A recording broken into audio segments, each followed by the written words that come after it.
Do you have a small business, like a garden business, that you want to see grow on the internet? Well, a couple of garden companies contacted me recently and asked me how they could get more increased traffic or more inquiries.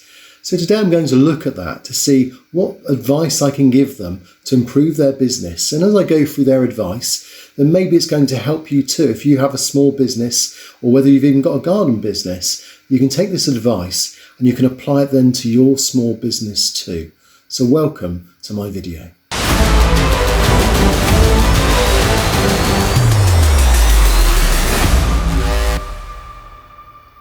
I'm Zane from Zanet Design, and I help various companies and small businesses like yours grow on the web. Now, there are a few questions that you may be asking. Maybe you use Wix. Is Wix an ideal way to present a business in a professional way? We're going to look at that. We're going to see the importance of keywords, how Google needs keywords to understand what your business is about, and then to give you better results through Google search results. And finally, we're going to look at also why you may not be getting inquiries and what things can be done on Google My Business to just improve the chances of you going up the rankings and being found by someone who's looking in your area for your services. So let's jump straight in and look at these two websites, these two garden websites. So David Phillips from Greenweeds Garden has contacted me, and he wanted to just get some feedback on his new website, his new business, and also wondered why he's not getting any calls. So I'm going to again give an honest critique, and obviously the only reason for being honest is really to help your business, David, and hopefully this is going to help others as well, as they either gardeners are watching this video, or whether it'll be another business that's kind of in a similar vein, or generally any small business or a service like gardening will benefit from some of these tips I'm going to give today in this video. So the first thing I kind of notice is just going to your website, which is greenweedsgarden.com.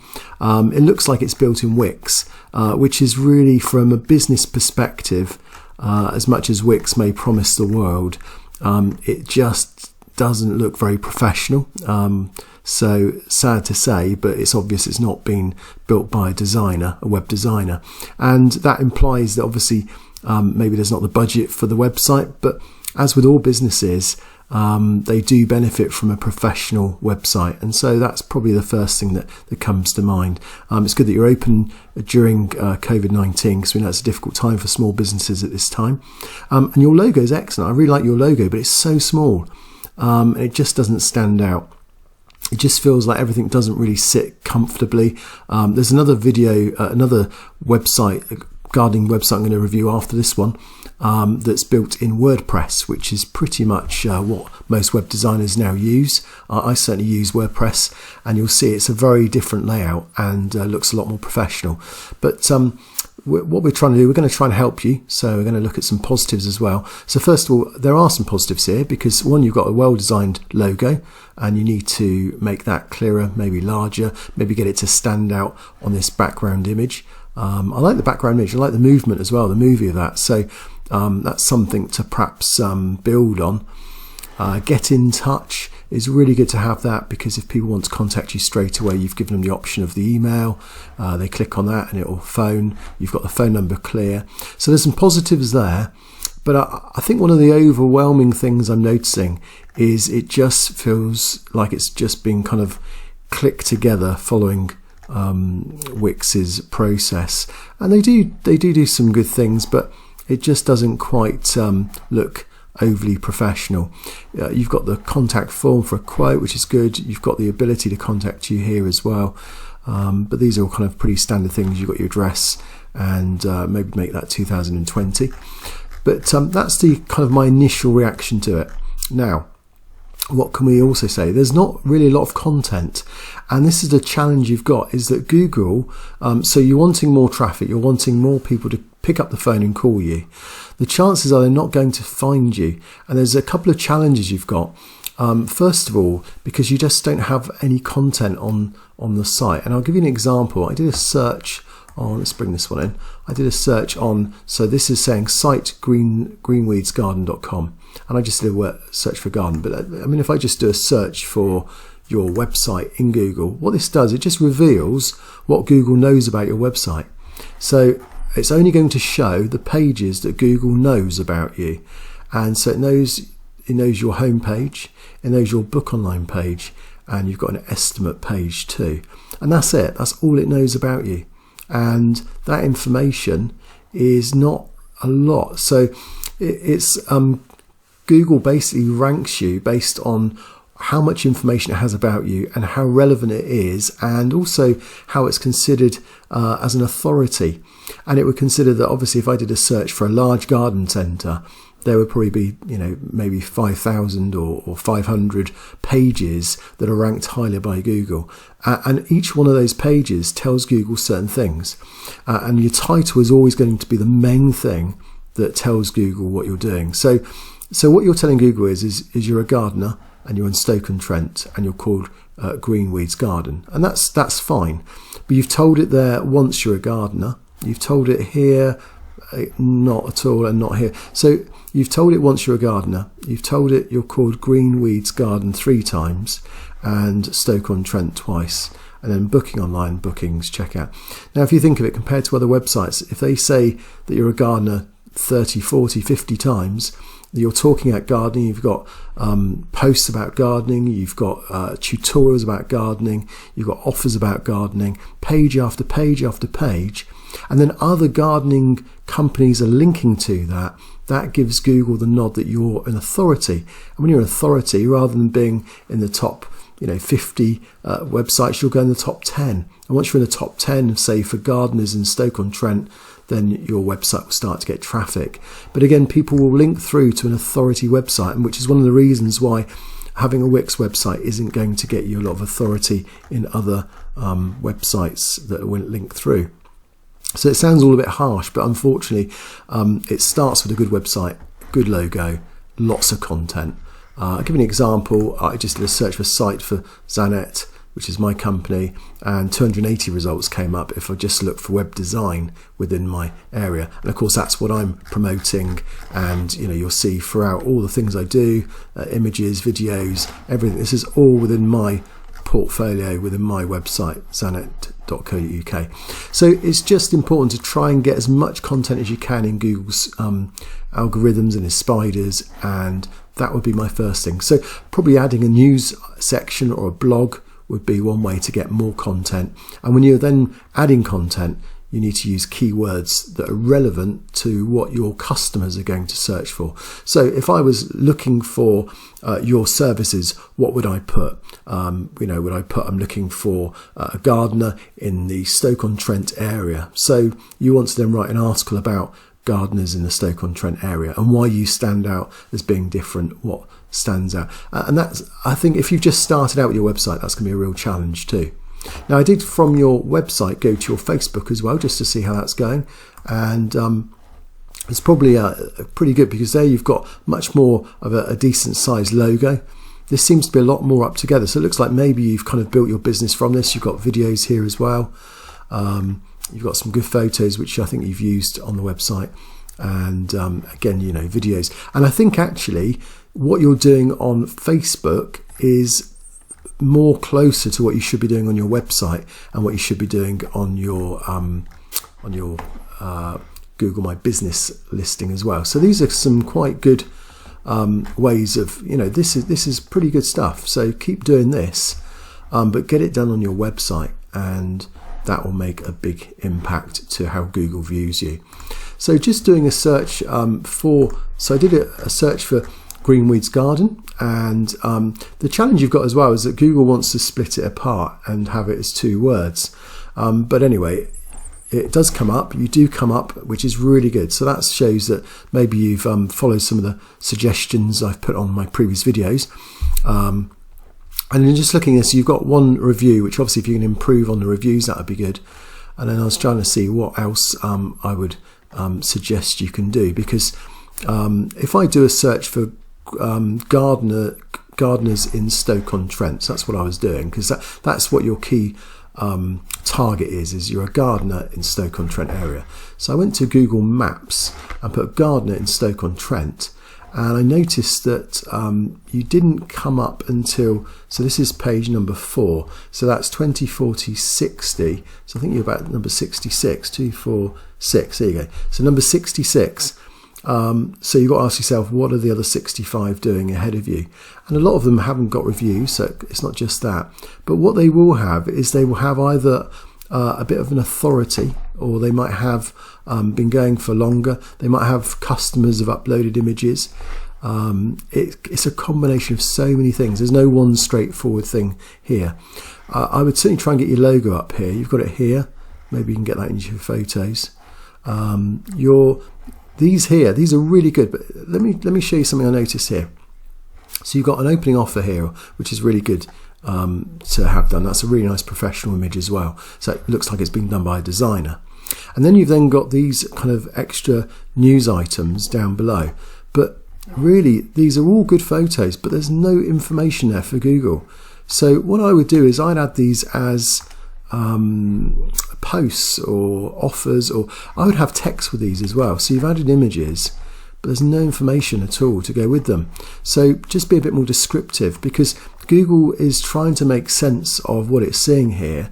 It knows you're a gardener, but apart from that, there's nothing to tell it that you're a gardener in Stoke-on-Trent. These are the services you do. This is the success you've had. These are the reviews you'll be given. These are the way in which people, really enjoyed the services you've provided. It just needs some text, some content. And I think that would make a massive difference.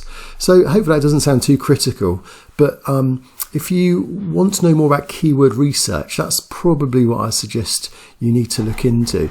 Just find out a bit more about what keywords are and have a look at perhaps one or two of the other websites. So, I'm going to randomly pick one on page 1. So let's have a look. Okay, so I've no idea whose website this is, but let's just have a quick look and see if we can learn something from this. So they've got a bit more information about the websites. They've got a gallery, a little bit more information here as well. It's actually probably not the most perfect example, but they do have more pages, and this is the thing. They've got gardening services, they've got landscaping services. This is all extra content within Google, and this is a kind of competition you've got. So I would suggest you throw away the idea of Wix and you get a local or a web designer. Even I'm more than happy to work with people. If you wanted to contact me, I can give you a quote.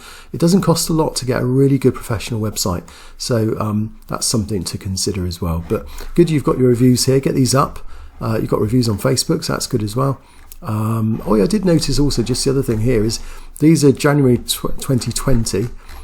Your latest one was this one here, 7th of April, so that's good. But that's quite a jump from January to April.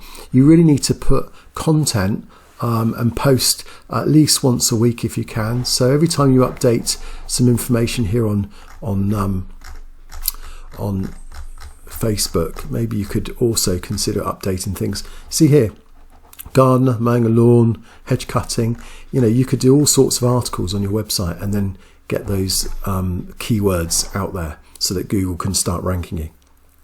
So I hope that's been useful, and again, I look forward to seeing if you can get some improvements in your ranking, get some more calls come through over the next few weeks if you start making those changes. So here's the second garden website we're looking at and seeing how we can improve it, and this is called Shaw Garden Care. So again, this looks a more professional website. It's using WordPress. It's got a lot more content in it as well, so not sure whether these have been rendered correctly. Looks like a bit of an issue. There seems to be a bit of an issue with the security actually on the HTTPS, so that's something to look at. But if I go to here, again, if I click on one of these, I can see there's a lot more content here.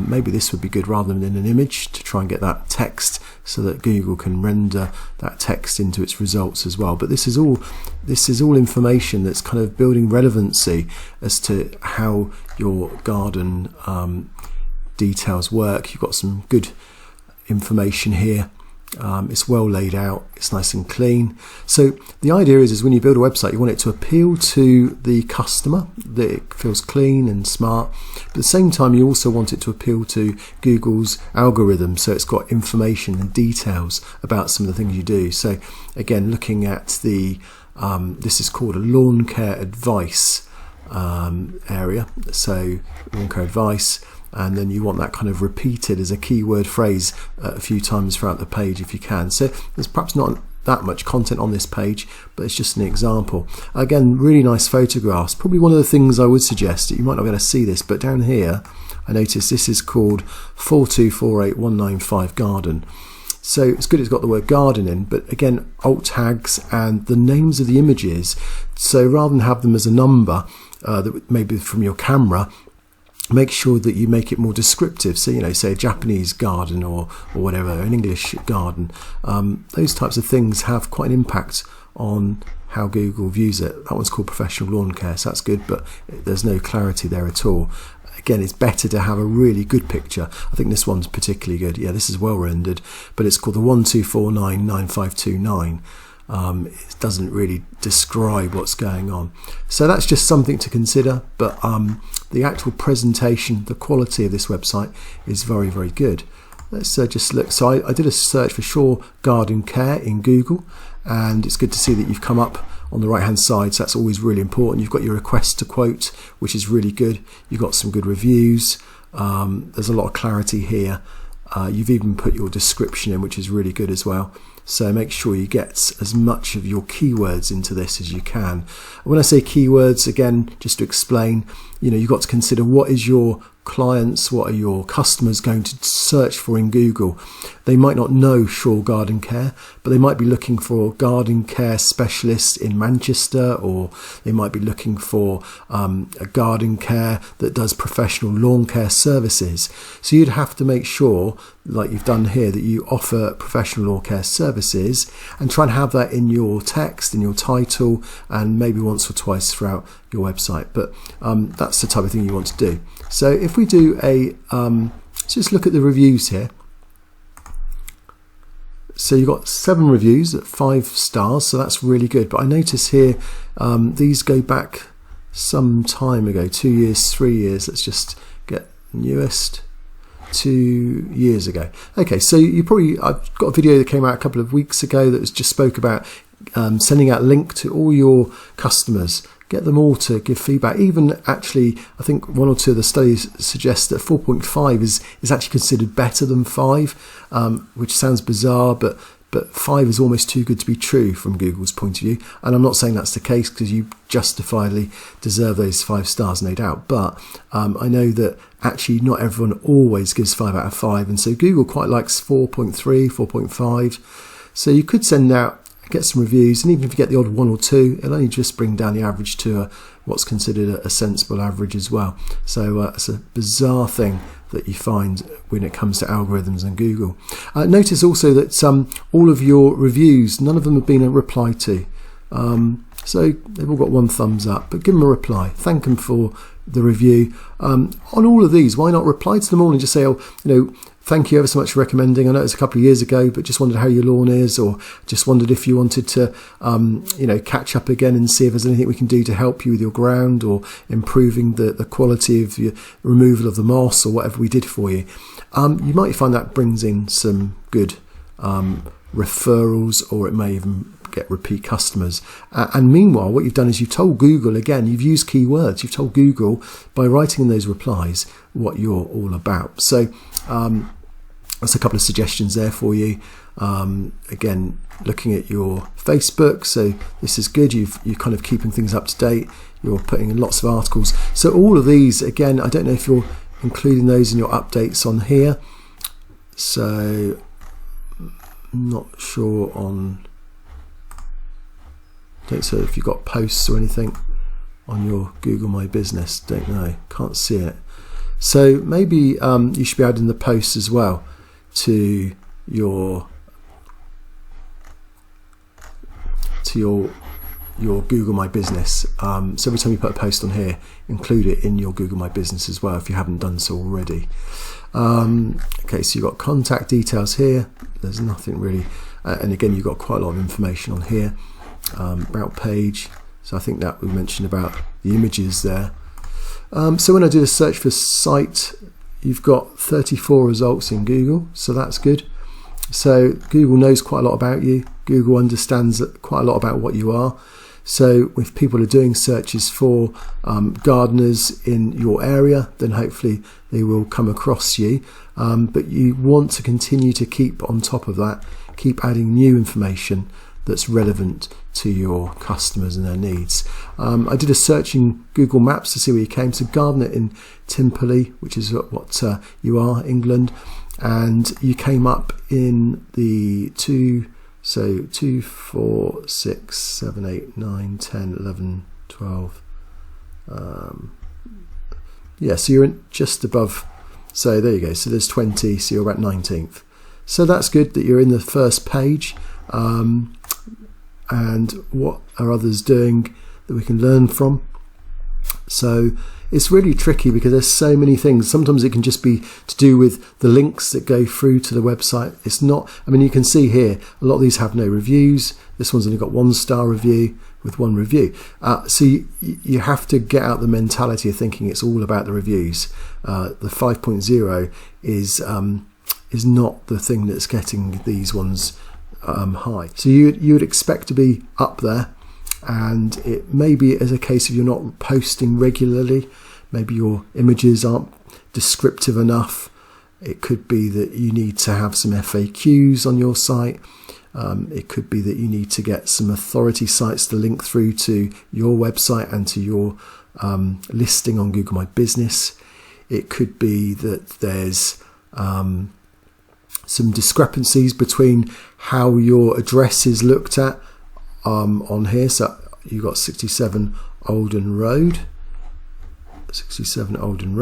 and then if you go to say Yale or Facebook or wherever you've got it described, it might be that that's different. So I mean, if I take that there and then go to 67 Oldham Road, let's go to say where you probably have it listed here. There you go. So things like that, it's ridiculous to think, but road and RD are not considered the same, and all these things add up. So Timperley, Cheshire, where was it? Timperley, Cheshire. So you got no mention of Cheshire, but you got Altrincham. Yeah, so there's those things will make a massive difference. Google goes, well, this company lives in Timperley, Cheshire, and this company lives in Timperley, Altrincham, and it's the same. You're halving the amount of effect, so that would be something to look at as well. So get a consistency. I've got a video about that called NAP, which stands for name, address, phone number. Consistency is essential when it comes to Google My Business. So I really hope that's been useful, and hopefully for all you gardening businesses out there, or for anyone that's using Google My Business or wants a professional website, then hopefully you'll continue to subscribe to my channel, and then you'll be able to be kept up to date when I release my next updates on how I can help your small businesses. Thanks again for following along, and make sure you just follow one of these 2 videos that I've now specialised and put before you with Google's help.